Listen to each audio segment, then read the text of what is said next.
मुखे बराबर सुना तुझा पैगाम हो मिला मुखे सुना तुझा बराबर पैगाम खुशी थी मुखे जानी तमाम हो याद रहंदी इया शाम मुखे सुनील साथी चवे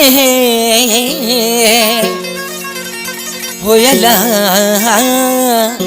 होयला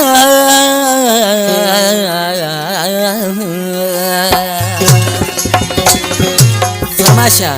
ढोलखा मलुक बिली फरमाशा सेठबा आडुमल नारूबा कमदार रिजुबा खिपराई खंडरो खा धर्मू बिली फरमाशा अलबेल भा दिलीप कुमार राजा भा मेवन कुमार डायर भा लक्ष्मण ऐं हीरो मल जेके शायर प्रेम देवर जा दोस्तन शान मांडसी बोल में चेथो उसा इनायत उसा नंगर जानी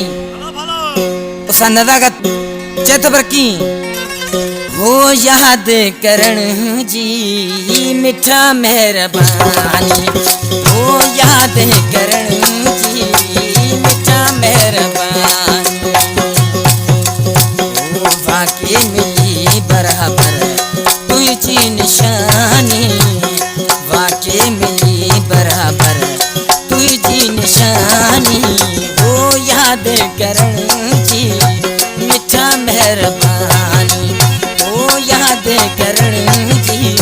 मिठा मेहरबानी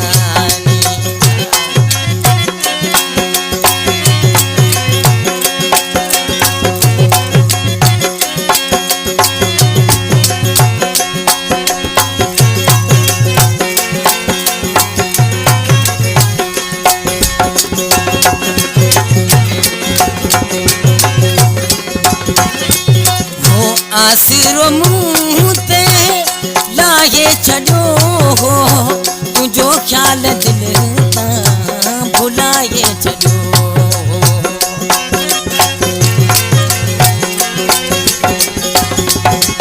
हो आसिरो मुँह ते लाए छड़ो हो तुझो ख्याल दिल ता भुलाए छड़ो ॾाढी खुशी थी मुखे मुझा जानी ॾाढी खुशी थी मुखे मुझा जानी वो याद करण जी मिठा मेहरबानी वो याद करण जी मिठा मेहरबानी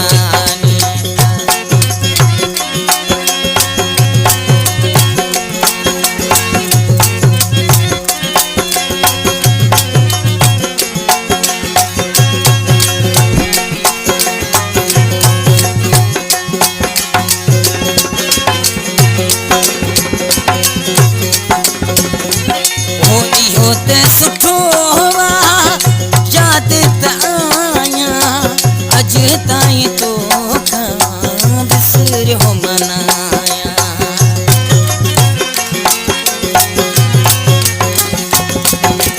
हो इहो त सुठो वा याद त आया अज ताईं तो बिसरियो मनाया चाहे दिल दीवानी चाहे मुझे तुझी दिल दीवानी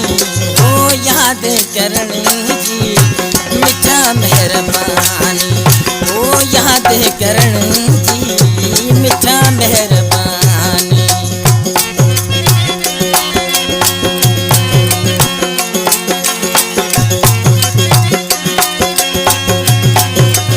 मेरे कलाम जो शायरा देवर प्रेम जिम्मे जान जो शागिर्द है शायर राजा रामचंद्र जो दोस्त है हो देवर प्रेम पंजा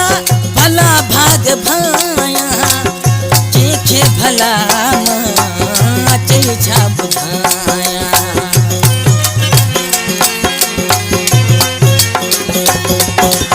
हो देवर प्रेम पंजा भला भाग भाया भला छा